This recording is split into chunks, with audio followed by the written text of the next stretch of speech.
Chapter 6. The Movements and Sacred Dances. The movements.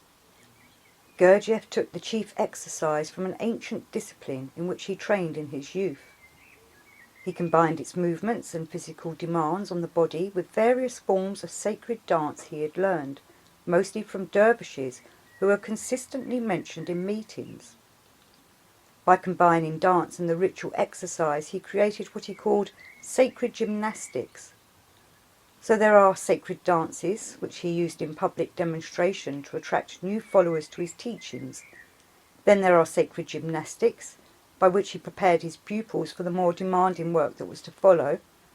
Finally, there is the sacred ritual exercise itself, the chief exercise, which is our goal. The sacred dances were for the public, the many. The sacred gymnastics were for fewer, only his pupils. And the secret ritual exercise was for the very few, only his most senior pupils, and so it remains. Thus again we have the outer, the inner, and the inmost, according to the law of three. By combining the higher chief exercise with the lower sacred dances, the middle sacred gymnastics is formed. The middle sacred gymnastics is lower to the higher chief exercise and higher to the lower sacred dances. On page 781, Beelzebub describes the process in general terms. This law, passing through everything newly arising and everything existing, always makes its completing processes with its 7 stop-hinders. And in regard to the second primordial fundamental cosmic law, and namely the sacred triamazikano, common cosmic objective science also formulates with the words, a new arising from the previously arisen through the Harnal Mayaznel, the process of which is actualized thus. The higher blends with the lower in order to actualize the middle, and thus becomes either higher for the preceding lower, or lower for the succeeding higher. Now in Chapter 2 we record some of our early efforts in following Gurdjieff's teachings by joining this or that group, but with no significant result. As a part of that search, many have tried what are called the movements, but as with the other groups we have found, there is little profit in the current form of the movements. One of the reasons for that lack of benefit is the name we have given them, and what that name has come to mean in the years since Gurdjieff's death. The movements, as Hartmann tells us, is a misnomer. They should be called sacred gymnastics. If read carefully, you will find his book is full of such little-known secrets of the fourth way. There were seats for the guests, who were later permitted to come on Saturdays to watch the sacred gymnastics and sacred dances, which now were called movements, as the word gymnastics did not have the right meaning in France. Our Life, page 108. At that time in France, some off-colour or risque meaning had crept into the French gymnastique, probably related to the Greek word gym, meaning naked. In order to avoid that associative nuance, Gurdjieff's group at the Prairie were obliged to give it a nicer name. For a variety of reasons, movements, an oversimplified name, was the unfortunate choice. But as long as Gurdjieff was driving the work out, what it was called made no difference. However, with Gurdjieff gone, many instructors seem to have forgotten that the movements were much more than mere movements, but were an exhausting, perhaps grueling physical workout, some hint of which is given by Hartmann on page 35 of Our Life. Soon we began sacred gymnastics. We started with simple exercises, going on to more complicated ones of concentration and memory that absorbed the attention of the whole man. Some of the exercises were very tiring and were performed only by men. Mr. Gurdjieff always pushed us to the uttermost in these exercises, after which we would fall onto the carpets like sacks. In the movements of today, one is lucky to break a good sweat. Some may glisten a bit, but there is little real shirt-soaking sweat. However, there are a few groups that treat the movements more as sacred gymnastics. At least they did a decade or so ago. Those few groups get a good physical workout that includes hard work, hard sweat, and importantly, hard breathing and work with both sides of the body. As we will later cover, working equally and consciously with both sides of the body helps with the required balance between personality and essence, but the hard breathing is just as important. When we breathe hard for long periods of time, we are taking in what? We are taking in large amounts, the food of Gurdjieff body. Inadvertently perhaps, but we are feeding Gurdjieff body. Few groups today perform movements in any way similar to what Gurdjieff taught. Those that do seldom take it to the point of utter exhaustion, and even then only once or twice a week. With Gurdjieff it was several hours every day, with perhaps one day off for rest. Still, if you can find a group that requires a good workout once or twice a week, it's better than nothing, and perhaps you can fill in the other days on your own. But with the majority of today's movements groups, there is simply nothing of value to be found. Based on de Hartmann's remarks, you would do well to rate the efficacy of any group you might consider joining on the presence or absence and the amount of sweat. While it is true that Gurdjieff placed certain information in the movements, humorous commentary on our sorry situation and demonstration of some of his precepts, the majority of movements instructors cannot decipher most of that content because they have not yet learnt to read picture form language. As a result, they cannot read the movements. Faced with that void and feeling the need to justify to themselves and others their position as leaders, they add something to the movements, input into them some vague mystical power, claiming the movements to be a necessary but undefined spiritual step in our evolution. Although they are not aware of how or why, they are not entirely wrong. The movements are necessary, but not the old movements. Gurdjieff offered little explanation of the movements to his pupils, and even less on its future. His instruction on the future of the movements, in plain English, is found in one single remark, known to us by a letter from Raj to his wife Jessie. The brackets in this are Taylor's. The book, All and Everything, is the current form of the old movements, and it's as well to take it seriously. Paul Bigman Taylor, Gurdjieff and Raj, page 128. Although the same message is found in Beelzebub's Tales, there it is presented in Gurdjieff's usual style and so is difficult to see. In general, we do not see it because we do not grasp his real meaning of sacred dances in quotation marks, and we do not understand the meaning of our books, as we will see in excerpt number 2, paragraph 7, in the following pages. I will not be analysing that paragraph beyond the above brief sentence, but will leave that to you. My emphasis is now on things of particular use to these unfortunates. By Raj's plain English remark to Jessie, we see that Gurdjieff has replaced the old movements with the books of All and Everything. Or more to the point, he has replaced the old movements with something to be found within those books. Recalling Gurdjieff's ultimate purpose, we should know that his talks on sacred dances are not given as mere history of some ancient dance, but are allegory to give to those who are not literally minded practical, detailed and written explanations to further our goal of imperishable being. With that higher purpose in mind, let's take a look at sacred dances and see whether we can find some of what lies behind the words. Sacred dances. In order to get even a partial view of the whole picture, we must look at related excerpts from two books, the first from Beelzebub's Tales and the second from Meetings. After we consider each as stands alone, we will blend and consider them together. As we begin, a few reminders may be useful. You should already be familiar with Gurdjieff's use of quotation marks to change in some way the meaning of a word or phrase, as with authorities and man. Placing authorities or man in quotation marks indicates that he is speaking not of real, but of ersatz authorities and man. Gurdjieff's special use of quotation marks is best expressed by his answer to a question once put to him, from Teachings, page 51.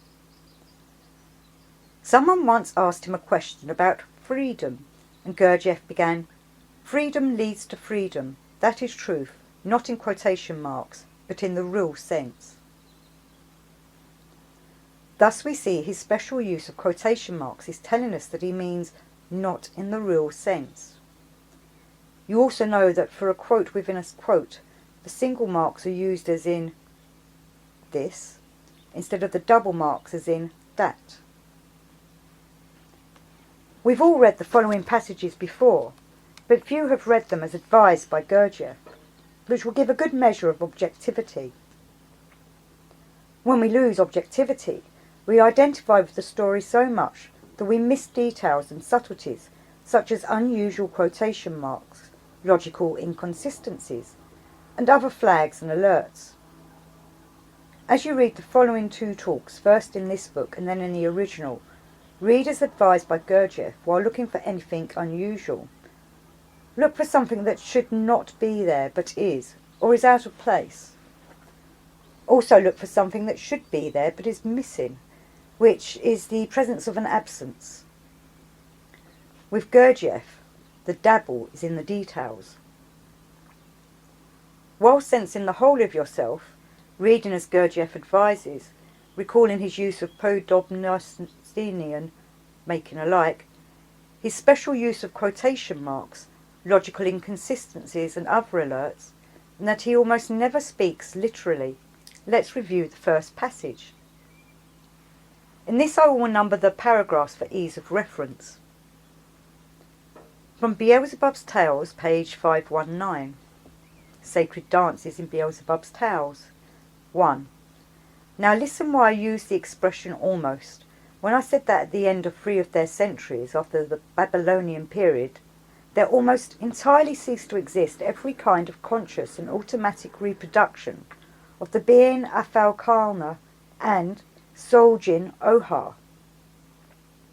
2. The point is that 2 branches of the conscious hand productions of the beings of the Babylonian period chanced upon favourable conditions, and some of them passed from generation to generation, partly consciously and partly automatically, on the part of the transmitting beings. 3. One of the said 2 branches recently ceased to exist, but the other has even reached certain beings of contemporary times almost unchanged. 4. This branch which reached beings of contemporary times is called there Sacred Dances. 5. And thanks to this branch alone, which survived from the period of the Babylonian learned beings, a very limited number of free-brained beings there now have the possibility, by means of certain conscious labours, to decipher and learn the information hidden in it and useful for their own being. In number 1, he uses single quotation marks for the word almost, and in number 4 for the term sacred dances. The word almost is in quotation marks because Beelzebub is quoting from his earlier talk on art, which is quite the hint to study that chapter closely. Notice being Alpha Kalna and Soljin Ohar, which are among the conscious hand productions of number 2. But sacred dances has not been used before, nor will it be used again in the entire book. His use of sacred dances in quotation marks is therefore not a quotation. Placing sacred dances in quotation marks is Gurdjieff's way, as already said, of telling us something. With those remarks, Gurdjieff gives a lot of information. In number 2 and number 3, oddly, he says there were not 1, but 2 useful branches of these conscious hand productions, only one of which has survived to this day. In number 4, he tells us that the surviving branch is dance-like, which being dance-like will obviously involve movements. He does not say it is named sacred dances, only that it is called sacred dances, but we usually miss his subtle use of the word called and the quotation marks adorning sacred dances. You will notice his distinction between genuine consciousness that belongs to essence and, as he puts it, what was called and still continues to be called some consciousness. In another example, he mentions the genuine being consciousness, which they call subconsciousness, and so on. When the name of something is its real name, he uses that name, otherwise he merely says it is called something, as in number 4. In number 5, he gives the temporal context from Babylonian times to and including the present day. And he says that this sacred dance-like something contains hidden information that, while useful for our being, is for a very limited number of persons. That is a lot of information already, and we have yet to look at the second excerpt.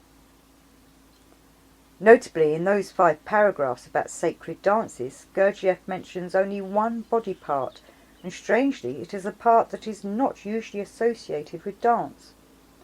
What is that body part, and what could be the significance of his mentioning it? Some of what he says in number 5 is a little bothersome, in particular where he says only a very limited number will benefit. If that also bothers you, then you will find something related to that limited number in the postscript of Knott's teachings, where he says that only 2 or 3 understood. Likewise with Frank Pinder, he says, always with any teacher, in the process of his work, a few earnest strivers are netted. Why will so few benefit? For most it is simply impossible due to happenstance, life circumstances, being too young spiritually, the law of accident, fate, and so forth. And for most of those lucky enough to have come into contact with Gurdjieff or his teachings, the demands are just too great. Earnest strivers are rare, but they are the only ones willing or able to make the super efforts required. And it is not simply that it is difficult in terms of the mental and physical efforts, which it is, but it is also difficult and expensive for our ego, for our sense of self and dignity. All of this is demonstrated by Knott's personal experience in teachings in the chapter Fontainebleau 1928, where he covers not only the physical efforts required of him, but some of the blows to his ego he had to endure and from which he profited. Truth is not a pleasant thing to a man. It is as poison in many areas, especially his self-image, and can be tolerated in small, gradual doses by only a few. If the phrase, only a limited number, also bothers you, then review the mentioned section in teachings. It will surely alter your perspective and possibly even your efforts. Continuing with sacred dances, let's go ahead now and look at the second excerpt, this one from Meetings, page 162 to 3. You should probably go back a few pages and review the lead-in to this section, starting with part of Soloviv's story from about page 147. But here I will begin with Gurdjieff's description of the apparatuses used in learning these sacred dances. In reading this excerpt, it will be especially useful to read in the manner prescribed by Gurdjieff with his friendly advice. Sacred dances in meetings. 1. The external appearance of these peculiar apparatuses gave the impression, even at the first glance, that they were of very ancient workmanship. They were made of ebony inlaid with ivory and mother of pearl. When they were not in use and stood grouped together, they reminded one of Vesnalnian trees with branches all alike. On close examination we saw that each apparatus consisted of a smooth column, higher than a man, which was fixed on a tripod. From this column, in 7 places, there projected specially designed branches, which in their turn were divided into 7 parts of different dimensions, each successive part decreasing in length and width in proportion to its distance from the main column. 2. Each part or segment of a branch was connected to the adjacent segment by means of 2 hollow ivory balls, one inside the other. The outer ball did not wholly cover the inner, so that one end of any segment of a branch could be fastened to the inner ball, and the end of the adjacent segment to the outer ball. In this way these junctures were of the same type as the shoulder joint of a man, and allowed the 7 segments of each branch to be moved in any desired direction. On the inner balls certain signs were inscribed. 3. There were 3 of these apparatuses in the room, and beside each of them stood a little cupboard filled with square plates of some metal, on which was also certain inscriptions. Prince Lubovsky explained to us that these plates were copies, and that the originals, made of pure gold, were kept by the Sheikh. Experts had determined that the plates and the apparatuses themselves were at least 4,500 years old. The prince further explained that by making the signs on the inner balls correspond to those on the plates, these balls and the segments fastened to them could be placed in certain positions. 4. When all the balls are placed as designated, the form and extent of the given posture are fully defined, and the young pupils stand for hours before the apparatuses, regulated in this way, and learn to sense and remember this posture. 5. Many years passed before these young future priestesses were allowed to dance in the temple, where only elderly and experienced priestesses may dance. 6. Everyone in the monastery knows the alphabet of these postures, and when, in the evening, in the main hall of the temple, the priestesses perform the dances indicated for the ritual of that day, the brethren may read in these dances one or another truth which men have placed there thousands of years before. 7. These dances correspond precisely to our books. Just as is now done on paper, so once certain information about long past events were recorded in dances and transmitted from century to century to people of subsequent generations, and these dances are called sacred. 8. Those who are to become priestesses are mostly young girls who, by the vow of their parents or for some other reason, are consecrated from an early age to the service of God, or of this or that saint. They are given to the temple in childhood, where they are taught and prepared for everything, as for example for the sacred dances. 9. When several days after I first saw this class, I went to see the performance of the genuine priestesses. I was astounded, not by the sense and meaning contained in their dances, which I did not as yet understand, but by the external precision and exactitude with which they perform them. Neither in Europe nor in any other place where I have lived and have watched with conscious interest this sort of automatized human manifestation have I seen anything to compare with this purity of execution. If you were fully sensing yourself and reading as Gurdjieff advises, you will have noticed a few logical inconsistencies. Such anomalies of logic can be things that are present but should not be, or items that should be there but are not. In this excerpt we see both. For instance, it is logically inconsistent in a piece about dance to neglect to mention the legs and feet, the dance steps. But that is what Gurdjieff does. He does not even mention the hip joints. In paragraph 2, however, against all rational sense, in this piece about sacred dances, he describes the ball and socket joints of this apparatus in terms of, and thus directs our attention specifically to, the shoulder joint of a man. Again, a logical inconsistency, but this one gives information that hints at the body parts emphasized in the exercise. No other joints are mentioned. Both the mention of the shoulder joint and the failure to mention the legs and feet are clues. His mention of the shoulder joint now brings to our attention a second body part, notably the appendage attached to that joint. That second body part, by further extension on down the limb, relates to the first body part mentioned in the Beelzebub's Tales section, second paragraph. Since he has gone to the trouble of indicating that particular body part twice, you can be sure that the first body part, along with the second, will be prominently featured in the chief exercise, that he here calls sacred dances. In fact, the chief exercise consists primarily of strange and unusual movements of those same two body parts.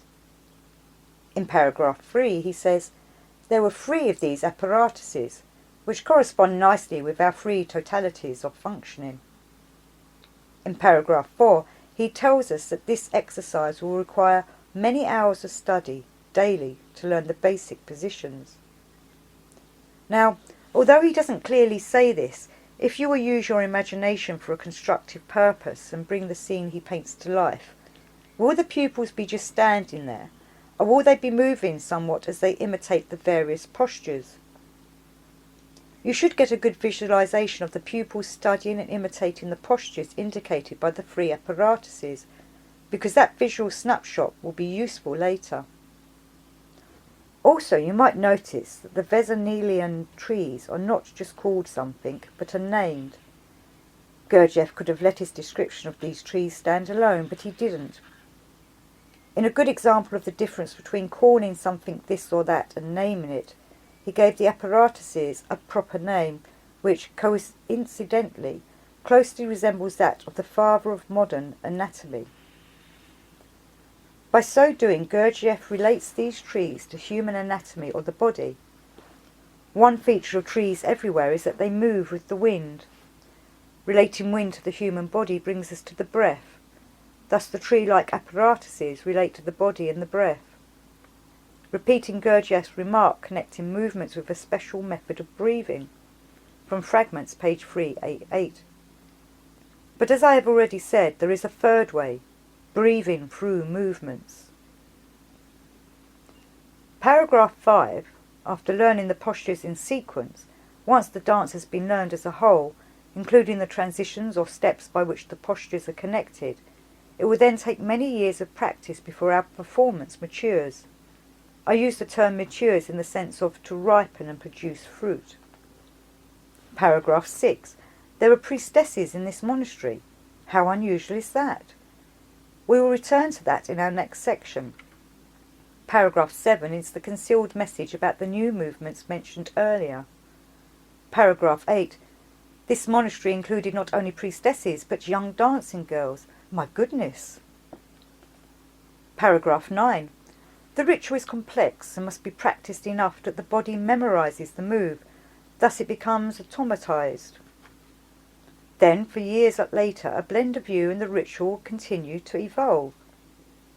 In other ways and places, Gurdjieff indicates this ritual exercise will be performed for the rest of our lives and even longer. The longevity of the exercise is supported by the practices today of the masters of this form of dance in the serious schools mentioned by Gurdjieff, one of which he identifies later. In this ritual exercise, progress is incremental. Once begun by one who is serious in completing and perfecting his higher bodies, it almost never ends. It is an essential part in our long journey. If you ponder the matter, you will realize that Kesjan must be maintained as long as needed for the perfection of our highest being body. Once formed and completed, Kesjan will need less food, but food is still required. It is as with you and your physical body. Probably in your teenage years you ate as though you had a hollow leg, needing and eating much more than presently. Although you may eat less now, you still need food. It is the same with the Kesjan body. Even Beelzebub, as ancient a being as is imaginable, continued the ritual feeding of his Kesjan while travelling in the trans-space ship Karnak. Gurdjieff mentions that continuing but to reduce need of food for Kesjan on page 180 of Fragments. If the physical organism begins to produce a sufficient quantity of these fine substances and the astral body within it becomes formed, this astral organism will require for its maintenance less of these substances than it required during its growth. I will later explain how I came to know about this dance-like ritual exercise, when and how I first learned it, at what serious school, and so on. For now it is enough to know that I've been performing the ritual exercise for about 40 years, but in all honesty, I'm sorry to report that the majority of my practice was off and on, meaning that I would perform the exercise for 3 to 6 months or even a year, and then leave off for a similar period of time.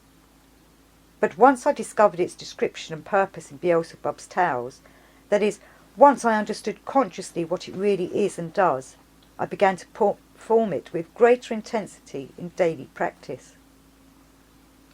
Over the last several years, my continuous practice of the ritual has produced such results as I would like to describe as profound, but that of course depends on the observer. So I will simply say that the results have been incremental and very, as Gurdjieff says, useful for my being. The exercise works as advertised, but only if we work as advised by demonstration in Gurdjieff's stories of sacred dancing.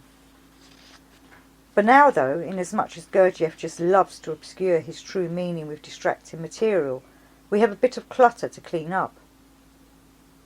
By the way, giving real information about this dance to others will not only give them no benefit, but will only harm them, as well as eventually destroying the teaching, and so it is forbidden. Remember that injunction, Gurdjieff's injunction, given and emphasised in various places in all of his books, for instance in Beelzebub's Tales, page 901, and several examples in Meetings and Life is Real. If someone asks us a question about it, aside from mentioning a chapter where Gurdjieff deals with the subject, just tell them that you do not yet understand, but you will research it, and if you find the answer, you will get back to them. Then change the subject. In a lesson on confidentiality, given by example, not only does Gurdjieff give next to nothing on the monastery's location, but he tells us that he and Soloviev were required to take a solemn oath never to tell anyone where the monastery was situated. Then he further emphasises, the secrecy required by telling us they were made to wear hoods for the journey. But I suspect their oath of secrecy and the bashliks they wore were not for Gurdjieff and Soloviev, but for us, to give indication of the level of confidentiality expected of Gurdjieff and Soloviev, which in turn Gurdjieff now expects of us. The make-believe monastery. As with so much in Gurdjieff's stories, this monastery is not literal, but exists only in pieces. It is a blend of the serious school in which he learned the dance and other similar schools where he observed and studied variations of the form. He tells us he is not speaking literally by including various logical inconsistencies in the story. The most outrageous logical anomaly in the entire section is that this monastery, in quotation marks, has a women's court, including women priestesses and even young dancing girls. That adds a touch of something, depending on the reader, to the story, and is a highly effective distraction.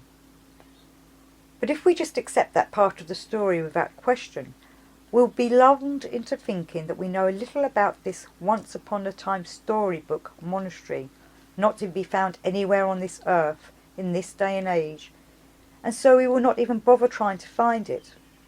We might look for it in books or in some imaginary trek through Central Asia, but we would never think to look for it in a serious school in the real world, perhaps in a nearby town or city where it is waiting to be found.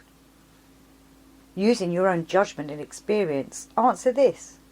Have you ever heard of a monastery of any major religion that included women, and especially young dancing girls? There are mixed-gender religious groups, of course, but they are not monasteries.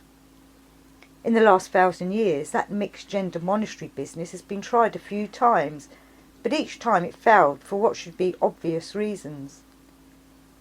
But that pretty part of Gurdjieff's story provides a distraction from what he is doing. It is diversion from his detailed and written explanations. However, while monasteries do not cater to women and children, the serious schools Gurdjieff mentions do. Life is Real, page 112. The real monastery. While the majority of their students are men, the serious schools Gurdjieff pointedly mentions do include a fair number of women and children among their pupils. They even offer very popular after-school and weekend dance classes for children from age 5 or 6 and up.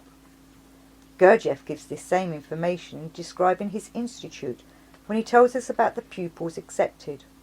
From Herald, page 38. The institute accepts adults of both sexes up to 60 years of age and children over 4 years of age. And so it is not a literal monastery, but what Gurdjieff calls a serious school, many of which exist in the real world today. Such schools are likely to be found nearby, or at least within reasonable commuting distance of your residence. Now, combining the sections on sacred dances with what we already know of building Kejjan body, we know several things about the exercise. In broad strokes and general terms, it is a combination of two physical exercises, the breathing technique and the new movements, plus one internal exercise, which is our ability with self-remembering. Based on my experience with this exercise, I know, with absolute certainty, that description is accurate. But while I know that, you do not. Even if you agree with my summary, your knowledge is only theoretical, and you would probably feel better if you could get confirmation from Gurdjieff or one of his closest associates. Also, you may be wondering, if this ritual exercise is so important, then why didn't Gurdjieff teach it to his pupils at the priory? Actually, he did. He taught it there, and in Essentuki as well, but not to everyone. The chief exercise at the priory. In chapter 10 of Journey, Frank Pinder describes Gurdjieff teaching the chief exercise to certain select pupils, but his description is given only in general terms. He speaks of Gurdjieff teaching a breathing exercise, but not just a breathing exercise, because it includes physical and mental demands to such a degree that only a few of the more advanced pupils were allowed to participate. In connection with the breathing exercise, he later gave very complicated exercises for the conscious use of air and impressions, in which a real breathing exercise is combined with another exercise. These exercises demanded one's whole intention and concentration and were to be done only by older pupils under the instruction of a teacher, and they never became easy. Through Pinder's remarks, we have confirmation of the two external elements and the first internal element of the exercise. He identifies the breathing part in plain English and says it is combined with another exercise, but of course gives no details. We know by his mention of air and impressions that he means a breathing exercise combined with self-remembering due to Gurdjieff's remarks from Fragments, page 193, which focuses on impressions. The second volitional shock and transmutation become physically possible only after long practice on the first volitional shock, which consists in self-remembering and in observing the impressions received. The fact that the breathing part of the exercise is related to the new movements is supported by Gurdjieff's remark in Fragments, page 388. Previously covered but worth repeating, a remark that connects movements with a special method of breathing. But as I have already said, there is a third way, breathing through movements. Mr. Pinder gives no further details. The details will be found in hints given here and there in Knott's and Hartman's books, and then finally presented in a grand mime in Beelzebub's Tales. Not only Frank Pinder, but Hartman also has something to say about breathing exercises, and much to say about conscious impressions. We will cover his remarks on impressions later. This on breathing is from page 112 of Our Life. In Essentuki, Mr. Gurdjieff began to give us exercises for this purpose, including the concentration of thought and some quite complicated ones with regards to breathing. I do not think I should write about them, and besides, it could not be useful to just read about them, and Mr. Gurdjieff often warned us that exercises connected with breathing could even be harmful if they were not done in the proper way. For the same reason, he said not to repeat to others his personal talks with individuals, especially talks about breathing and sex energy. Obviously, there is more to the use of air and consciously perceived impressions than just breathing and observing impressions. Gurdjieff gives a rough idea of the use of conscious impressions in the fifth talk of Life is Real. So the chief exercise will combine a special breathing technique, physical movements, and use of impressions. Also, in a related remark in chapter 10 of Journey, Mr. Pinder, by the merest hint, tells us a little more about the breathing part. In this excerpt, it is interesting to notice how his first sentence almost contradicts, provides cover for, and distracts from the real message found in his second sentence. The systems of breathing, yogi and otherwise, widely advertised are based on only a partial understanding and thereby dangerous. The true yogis, who understand them, would never for money give out their real knowledge of breathing to all and sundry. The special breathing technique of true yogis is not widely known even among the vast majority of the world's so-called yogis, but among those Pindar calls true yogis, by which, as you will see, he means Tibetan yogis. It is known as the pot-shaped breathing exercise. We will cover the pot-shaped breathing in a later chapter devoted almost exclusively to that breathing technique.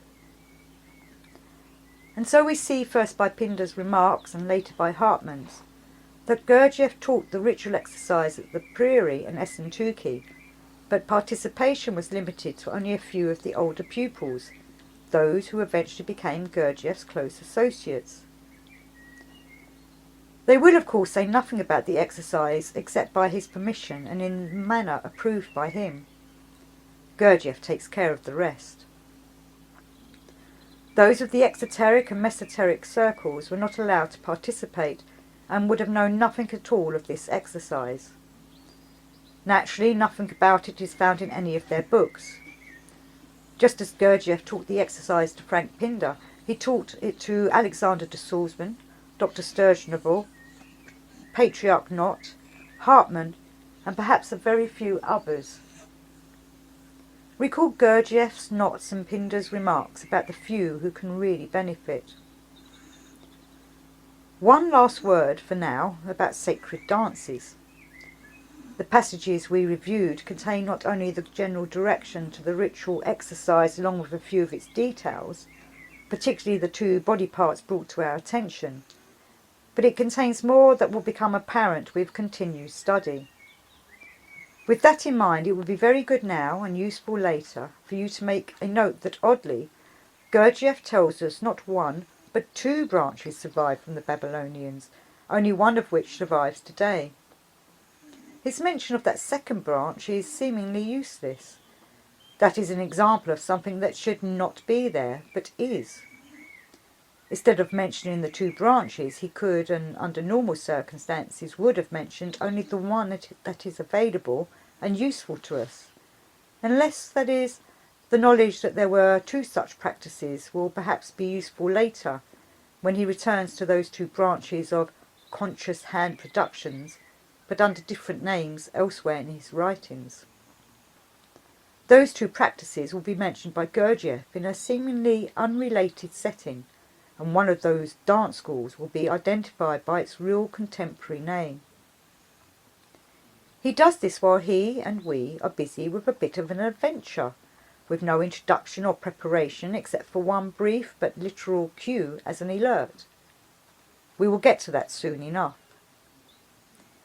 By the way, and speaking again of reading suggestions, those who have taken Gurdjieff's implied advice in meetings, page 70, implied by mention of his studies in the library of the military hospital at Kars, and have become well informed in the areas of psychology and neuropathology, these days called neuropsychology, will already know that personality does not have any real skill with allegory and metaphor, for which our first totality of functioning is eminently better qualified.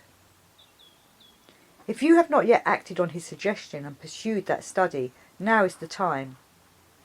Of particular interest will be the work of a neurosurgeon by the name of Sperry, winner of the Nobel Prize, and a psychiatrist by the name of Bogan, and a few others, some of whom are, or were, while still living, associated with the university at Berkeley.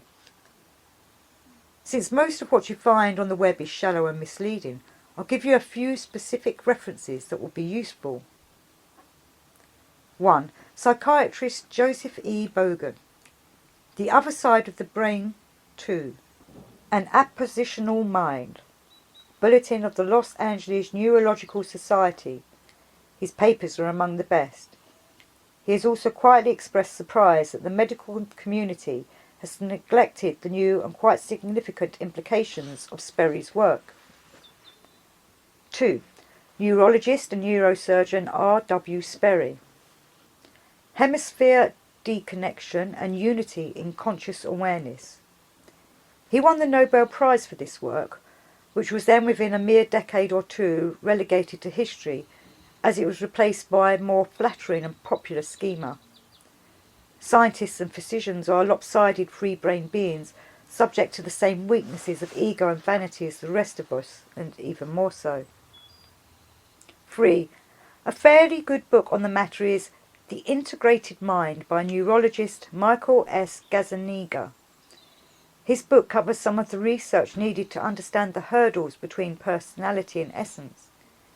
But after presenting a fairly good survey of the procedures and evidence available, and going against the conclusions of both Sperry and Bogan, Gazzaniga concludes, incorrectly, that there is no real separation between the two breasts of a virgin.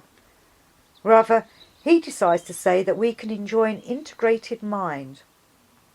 The mind is, of course, somewhat integrated, but in terms of consciousness, the integration applies almost exclusively to sensory and motor data, and does not include memories, conclusions and such, which are reached independently and stored separately by our two persons. With or without hemisphere deconnection, it has been long studied and well established that engrams, memories, do not transfer between the two. He also ignores the fact that our two men are as different as day and night in processing skills and abilities, and therefore draw different data and conclusions from what we think of as the same one environment, but which are actually two substantially different environments, one for each of our two persons. For Gazzaniga to have reached his conclusion, he must either not understood the psychological implications of research by Sperry, Bogan and co., which, being a famous by-the-book neurologist, is a real possibility, or more likely, he simply wanted his book to be popular and so declined to rock the boat.